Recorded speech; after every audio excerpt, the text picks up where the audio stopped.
Umpisahan na natin ang ating pagbibigay ng tabang o mismo mula sa ating satellite office sa Kongreso.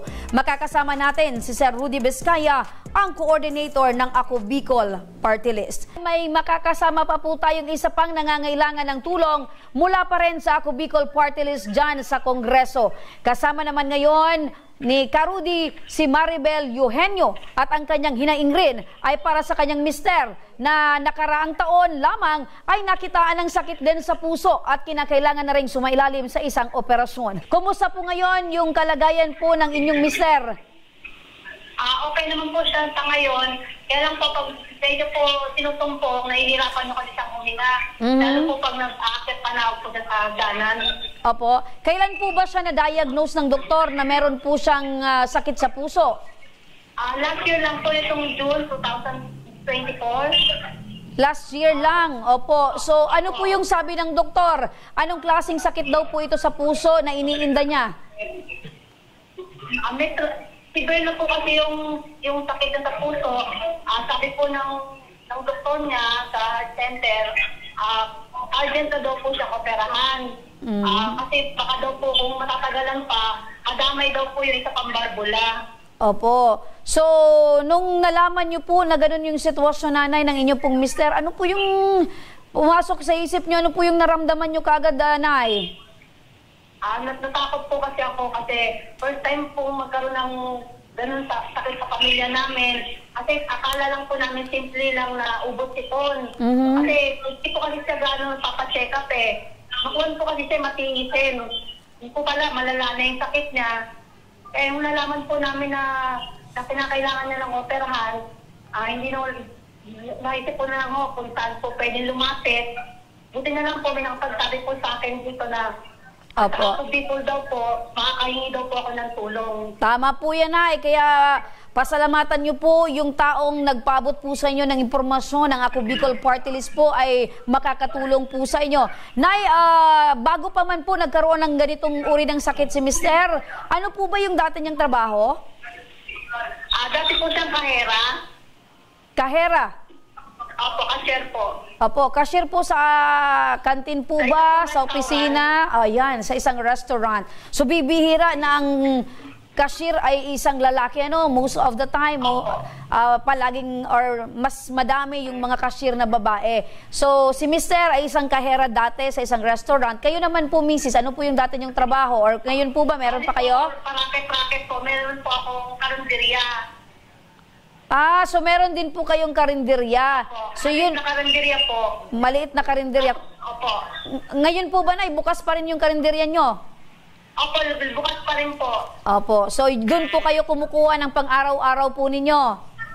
Opo, doon po kami kumukuha ng pang-araw-araw. Kasi buhat po nung na-diagnose na may sakit si mister, hindi na po siya nakakapasok. Nag-resign na po siya. Kasi bawal na bawal po sa kanya yung puyat. May mga anak na po kayo? Bali po, dalawa. Dalawa. Sila po ba ay may pamilya at mga anak na? Yung panganay ko po is 28 years old, may pamilya na po. Tapos yung pong pangalawa ko, 4 years old lang po. Ayun, so napakalayo ng agwat. Opo. Parang nanganay din po kayo ulit. Opo. Opo. So, po ito, pandemic baby. Kung hindi nag-pandemic, wala pa sanang kasunod. Hindi po nasundan. Opo. So talagang nung pandemic, lagi po kayong nasa loob ng bahay ni mister. Opo. Opo. Ito po bang panganay ninyo ay nakakatulong din po sa inyong mga gastusin at gamutan ni mister? Ito po nakakatulong din po. Kaya lang po may pamilya na rin po kasi. May isang anak na rin po. Opo. So syempre pag may pamilya, priority yung pamilya. Pag merong sorosobra, naaabutan naman po kayo.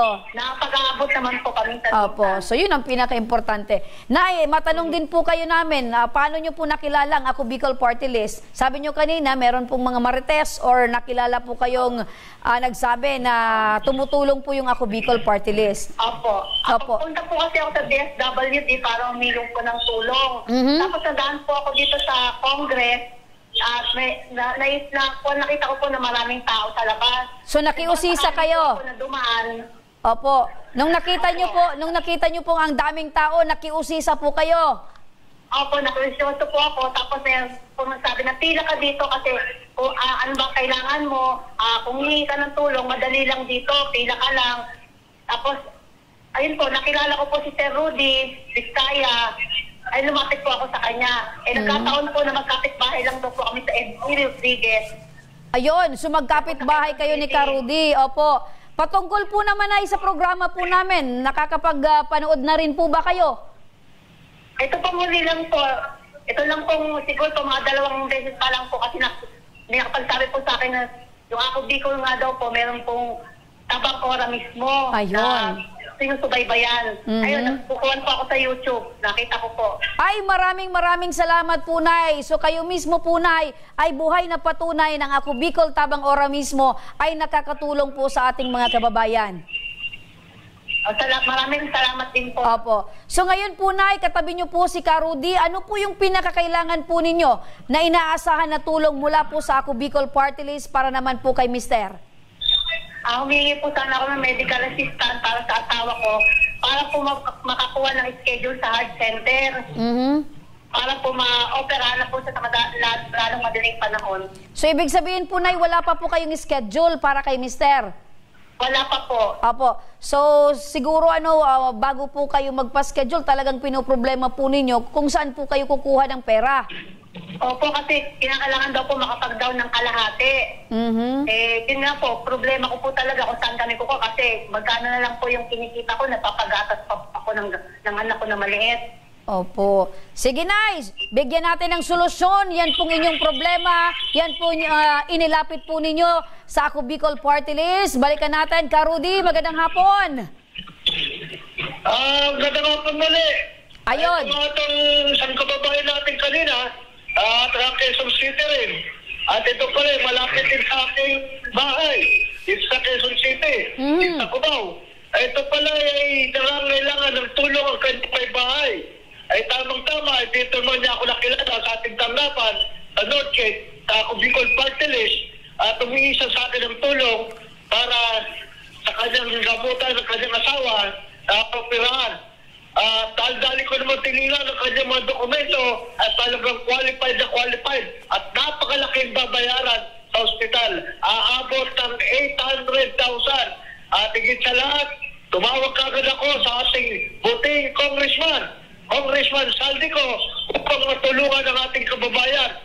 Ito nga po, pinagkalubang kagad siya ng 100,000 para sa gamutan ng kanyang may bahay. Ito po, kanyang guarantee letter, ora mismo. Ayun! Nanay, ayan na po, hawak niyo na po yung guarantee letter na nagkakalaga ng 100,000 pesos. So, sa mga oras po na nahawak niyo na po yung guarantee letter, makakapagpa-schedule na po kayo, meron na po kayong pang-down para po sa operasyon ni Mister. Opo. Maraming pong salamat sa Ako Bicol at sa kay Congressman Saldico, Congressman Gil Bongalon at kay Sir Rudy Vizcaya. Maraming pong salamat. Apo. So, ngayon po, Nay, ano po yung pakiramdam po ninyo na hawak nyo na po yung magiging daan para po ay tuluyan ng maoperahan ang inyong mister at tuluyan na pong gumaling po ito? Masaya po ako kasi makapa-schedule ko na po yung asawa ko. Baka meron po kayo, Nay, na gustong sabihin kay mister, lalo na ngayon pong malapit na yung araw ng mga puso. Ang sabi ko lang po sa asawa ko, ginagawan ko ng paraan yung pagpapa-opera mo kasi importante ka sa amin, mahal ka namin ng anak ko. Kaya ito, mahirap, ginagawan ko ng paraan. Apo, kahit mahirap, ginagawa ni Nanay ng paraan. Pero masaya naman po kayo, Nay, na kahit meron pong sakit sa puso si Mister, ang puso po ninyo ay puno-puno po ng pagmamahal para po kay tatay. Opo. Ayun, yun ang pinaka-importante po na yan. No? Nay, maraming salamat po sa inyo at hiling po namin kay Lord na tuluyan na pong gumaling ang inyo pong Mister. Opo. At Salamat. Apo, salamat din kay Sir Rudy Vizcaya, ang coordinator ng Ako Bicol Party List dyan sa Caloocan City.